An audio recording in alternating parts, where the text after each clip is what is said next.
Bom, jovens, profa Deise Lima na área para mais um Resumex. Olha só, passando de física com vocês. E o nosso Resumex é da aula de número 39 da nossa unidade 3, onde nós falamos de quantidade de movimento ou momento linear, tá certo? O que nós vimos? Nós vimos que a quantidade de movimento, ela é uma grandeza vetorial. 2, ela depende da massa. E 3, ela também depende da velocidade. Ela é diretamente proporcional à massa, diretamente proporcional à velocidade, e a direção e o sentido dependem da direção e do sentido da velocidade. Então, vamos lá relembrar? Então, pessoal, relembrando quantidade aí de movimento, tá certo? Nós vimos que a quantidade de movimento, ela é diretamente proporcional à velocidade e diretamente proporcional à massa, tá certo? Então, nós vimos, por exemplo, se eu tenho dois veículos aqui, ó, com velocidades iguais, certo? A quantidade de movimento do veículo vai depender o quê? Da sua massa, certo? Olha só, nesse caso aqui, depende da massa. Então, aqui, como o caminhão tem uma massa maior, certo? A quantidade de movimento dele vai ser maior. O carro tem uma massa menor, então a quantidade de movimento dele vai ser menor, porque é diretamente proporcional ao quê? À massa. Belezinha? Mas também nós vimos aqui que quando a massa é igual, certo? A quantidade, massa, deixa eu pegar aqui a borracha. A nossa quantidade de movimento vai depender de quem? Nesse caso, da velocidade, tá? Então, aqui, ó, como ele tem uma velocidade menor, a quantidade de movimento dele também vai ser o que aqui, ó? Menor. Porque a velocidade também é proporcional, tá certo? À quantidade de movimento, tá? Então, percebemos que o efeito dessa colisão será maior para o caminhão, pois ele tem maior massa nesse exemplo aqui. E aqui no caso, né, para o carro, vemos que o estrago, certo, é para aquele que tem o quê? Maior velocidade, tá? Então, se esse cara aqui tá 60 e o outro tá 100, o estrago vai ser maior. Belezinha? Foi isso aqui que nós vimos, tá, pessoal? Bom, nós vimos que em relação às colisões, a gente tem as colisões que são perfeitamente elásticas, o coeficiente de restituição que relaciona as velocidades após e antes da colisão é 1. A quantidade de movimento, ela é conservativa para os 3 tipos de colisão. O sistema aqui é conservativo, energia cinética se conserva, né? E aqui no perfeitamente elástico, entre 0 e 1, quantidade de movimento se conserva. Aqui o sistema é dissipativo e aqui é parcialmente dissipativo. E no inelástico, o coeficiente de restituição é 0, certo? Porque a velocidade de afastamento para os dois é igual, né, gente? Então, se é uma menos a outra, vai zerar, né? Aqui, a quantidade de movimento se conserva, o sistema é dissipativo e a gente tem a máxima dissipação aí da nossa energia cinética, né, pessoal? Vem aqui comigo que está relacionada à velocidade, belezinha? Lembrando que o coeficiente de restituição é a velocidade de afastamento dos dois veículos, né, subtraída sobre a velocidade de aproximação. Belezinha? Fechado? Não esqueçam também de olhar as unidades, tá? Vou deixar vocês aí resolvendo os exercícios e depois a gente volta para as dúvidas. Até mais!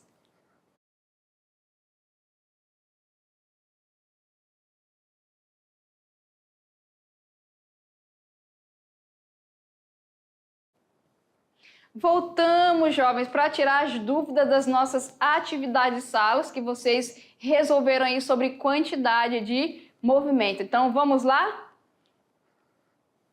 Aqui nós temos atividade de sala, tirando as dúvidas na resolução da atividade. E aqui, olha só, pessoal, uma fotinha que eu escolhi, tá certo? Aqui é a gente chama de pista velha, tá? Em Porto Velho. E todo ano ocorre aqui na Pista Velha competições de ciclismo de estrada, tá bom? Eu sou essa aqui que tá bem aqui, ó. Tô só no vácuo aqui, tá certo? Ali é os uniformes das equipes, tá? Então, pessoal, vamos ver aqui. Durante uma das etapas do Campeonato Estadual de Ciclismo de Estrada, a professora Deise está pedalando no circuito em Porto Velho, tá? A prova tem duração de 1 hora mais uma volta. Isso no sol é top, tá, gente? Durante o sprint da chegada, a professora Deise mantém sua velocidade em 50 km por hora. Gente, é complicado, tá? Manter essa velocidade aí de 50 km por hora. Belezinha, isso aí no sprint bem na hora da chegada, tá? Bom, tá aí. Imagine que eu consegui manter minha velocidade, fiz muita força, né, para manter em 50 km por hora no sprint, ok? Calcule a quantidade de movimento da atleta, olha, se liga, né, atleta, olha, sabendo que a massa do conjunto, que é a bicicleta mais eu, tá certo? É igual a 74 quilogramas, tá? Vamos lá, pessoal, nesse caso aqui, que eu tirei aqui de exemplo, para calcular a quantidade de movimento aqui, dessa professora atleta amadora que vos fala, né? Eu preciso do quê? Da massa, do conjunto e da velocidade, tá? Então aqui se eu fosse caracterizar, ó, direção horizontal, certo? Tá ali o meu sentido, tá bom? Porque aqui a pista ela vai, do outro lado aqui é a volta da pista, tá? Ok? Então tá aí, pessoal, eu quero calcular a quantidade de movimento. O que eu vou precisar mesmo? Da minha massa, né, do conjunto e da velocidade qual eu estou. Tem a massa? Vamos ver aqui, pegar o marca-texto. Tem a massa? Tem 74 quilogramas a massa do conjunto. E a velocidade está aqui, ó, 50 km por hora. Então a gente vai calcular, tá certo?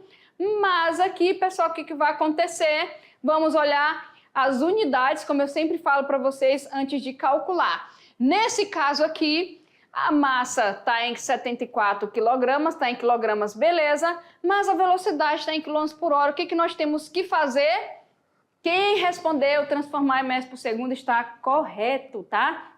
Então, a gente vai ter que transformar, tá ali as alternativas, em metros por segundo. Então, se você pegar 50 e dividir por 3,6, dá aproximadamente 14. Então, dá para trabalhar com 14 metros por segundo. Belezinha? Fechado? Tá aí, quantidade de movimento. É só pegar a massa e multiplicar, então, pela velocidade.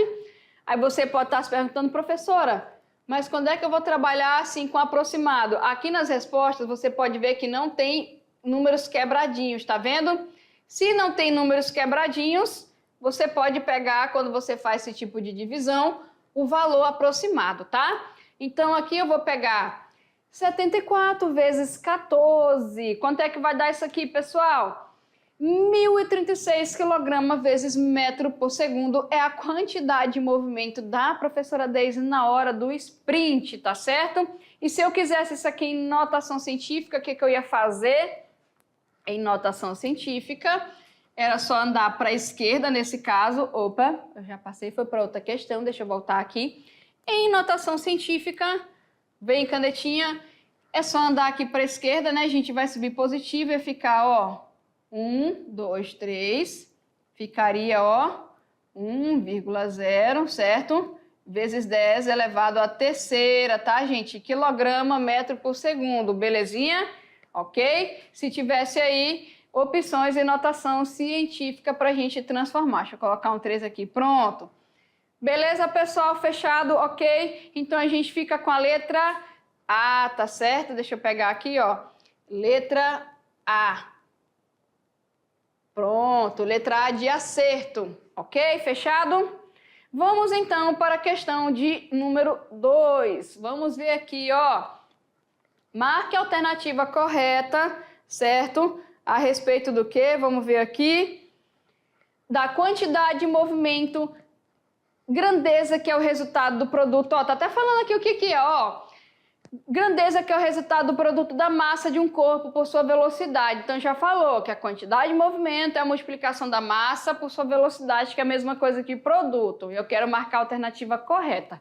Lembre-se que, de acordo aí com o Sistema Internacional de Unidades, a unidade de medida para a quantidade de movimento é o quilograma vezes metro por segundo, né, pessoal? Então vamos ver aqui, ó. Então o que nós temos que lembrar? Quantidade de movimento, massa vezes velocidade, tá certo? Ó, a quantidade de movimento ele é vetorial, depende da direção e do sentido da velocidade, tá? Ele é diretamente proporcional à massa e diretamente proporcional à velocidade, tá? Então, o que fugir disso daqui, você já elimina, beleza? Então, vamos ver aqui, ó. A quantidade de movimento é uma grandeza escalar. Opa, já matou a questão aqui, né? Vou até pegar aqui um marca-texto. Ó, grandeza escalar é o que, pessoal? É vetorial, não é isso? A direção e o sentido desse vetor, já falou aqui, vetor, sempre acompanharão a direção e o sentido do vetor aceleração? Não, gente, é do vetor o quê? Velocidade. Então, ela é vetorial, a quantidade de movimento, e acompanha a direção e o sentido da velocidade. Então, a letra A falhou, tá certo?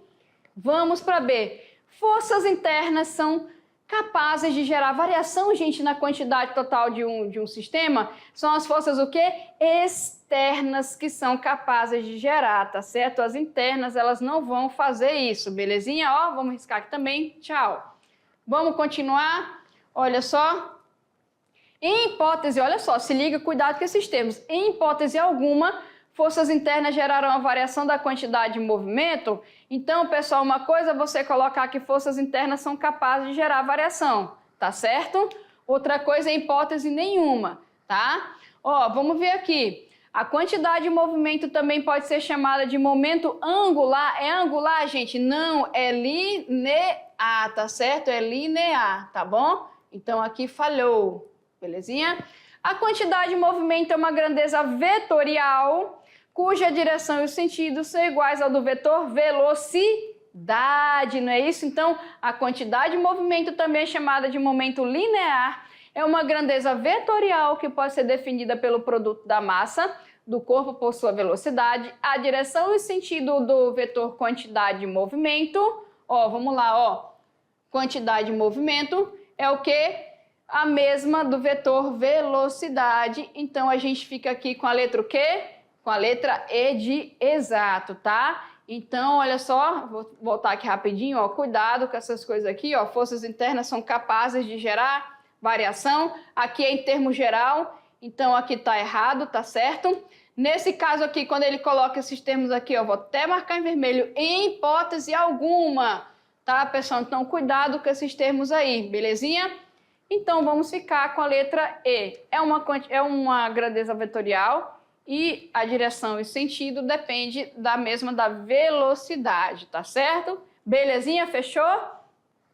E aqui vem ela, nossa questão modelo Enem, e ela fala o seguinte, olha só, em julho de 1994, um grande cometa denominado, que eu vou ler isso aqui, peraí, Shoemaker-Levy 9, eu acho que é assim, né, gente? Atingiu Júpiter em uma colisão frontal e inelástica. A gente falou dela, não foi?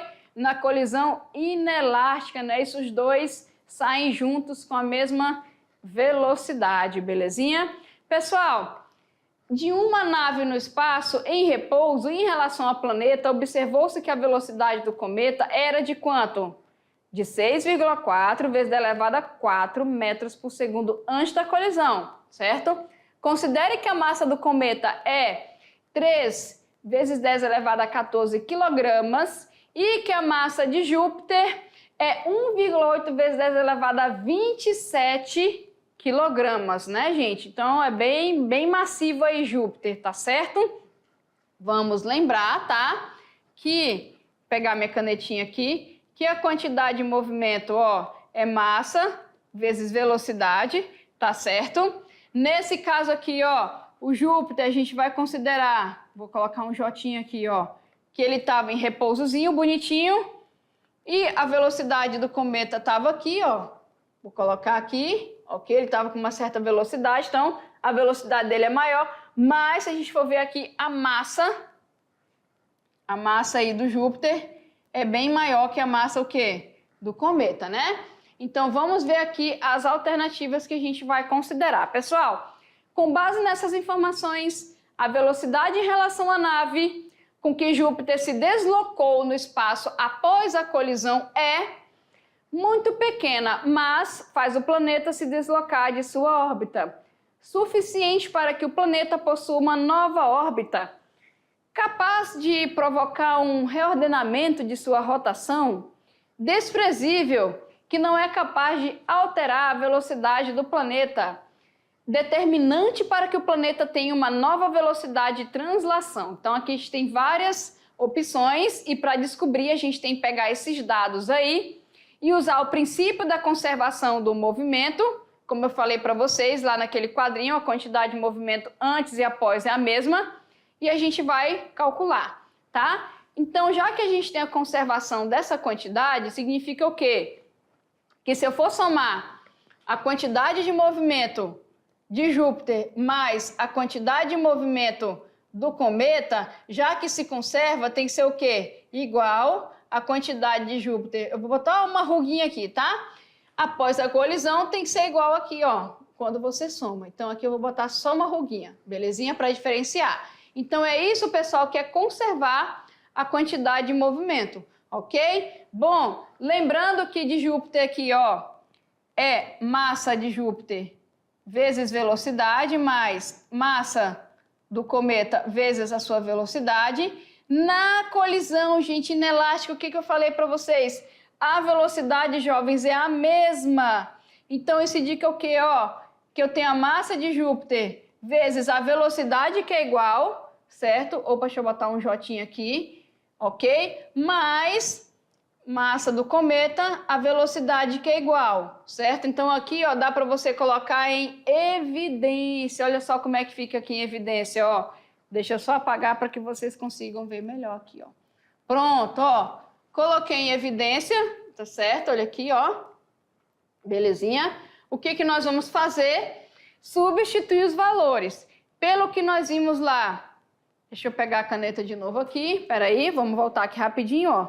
Pelo que nós vimos, ó, opa, pelo que nós vimos aqui, peraí, mais um, a velocidade está em metros por segundo e a massa está em quilômetros por hora, perfeito, então a gente pode substituir, tá? Então aí, olha só, pessoal, foi substituída as nossas massas, como vocês podem ver, ó, tá aqui a massa de Júpiter, lembrando que ele estava paradinho lá na dele, né? Então aqui, ó, de certa forma aqui zerou, não é isso? Essa quantidade de movimento que nós vimos que ela é nula quando não tem velocidade. Aqui a gente fica somente com a do cometa, ó, belezinha? Então multiplica os números, conserva a base e soma os expoentes. Aqui no caso a gente tem uma soma, não é, pessoal? Aqui, ó, o que vai acontecer? A gente tem que transformar esses expoentes, tá? Então vou colocar aqui, ó, transformando, belezinha? Eu tenho que, se eu quiser transformar esse 3 para ele virar 27, eu tenho que acrescentar bastante, tá certo? Então, é basicamente aqui bem desprezível, né, gente? Se eu for ver aqui, ó, aqui quando você tiver esses dois tipos, vejam, esse é bem menor do que esse. Então, tu pega o menor, tu coloca aqui vários zeros na frente, até dar a quantidade que daria aqui. De 14 para cá, falta uma certa quantidade, aí você coloca de 0 na frente aqui, certo? Que se eu for somar depois, não é isso? O que vai acontecer quando você soma aqui, ó? É basicamente 1,8. Então isso aqui você nem considera, você despreza, tá bom? Então quando você vê um tipo de cálculo desse aqui, ó, que tu tem um coeficiente bem grandão e um menor, você pega o menor. Aí você lembra que aqui vai ficar vários zeros na frente desse número, né? Para poder chegar aqui. Logo, é só tu considerar esse número daqui, ó. Que foi o que a gente fez. Beleza? Então, vou colocar ele aqui, ó. Pronto, considerei, tá? Como é que eu vou fazer aqui essa velocidade? Né? A gente colocou aqui velocidade total, tá certo? Como é que a gente vai fazer aqui?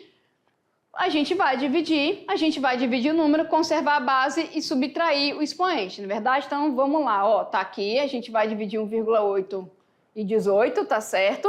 Ó, dá 10, conserva a base e subtrai, fica 18 menos 27, tá bom? Então, aqui nós temos 10 vezes 10 elevado a menos 9 metros por segundo. Se quiser em notação científica, é só andar mais um para a nossa esquerda, Como tu tem menos 9, mais 1 fica menos 8, tá certo?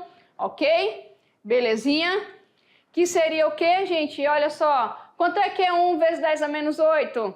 É 0,0000001. É uma velocidade, gente, muito pequenininha, é um valor pequeno. O que vai acontecer? É um valor desprezível, então Júpiter não vai fazer nem cosquinha. Porque, pessoal, como nós falamos, o que acontece? Como nós falamos, a massa dele é muito grande em relação à outra. Então a gente fica o quê? Com a letra D, tá? Vai ser aí desprezível, tá? Deixa eu apagar aqui. Vai ser desprezível, que não é capaz de alterar a velocidade do planeta. Isso porque ele tem uma massa muito grande e nós vimos que através dos cálculos, vem aqui comigo, a gente pode demonstrar isso daí. Belezinha, pessoal? Então, quando você tem colisões nesse estilo, que é planeta com cometa, a velocidade do planeta é muito grande, então não vai ser capaz de alterar, tá? Após a colisão, a velocidade dele, e através dos cálculos a gente conseguiu demonstrar isso. Beleza, jovens? Fechou? E depois eu volto com mais conteúdo de física com vocês. Tchau, tchau!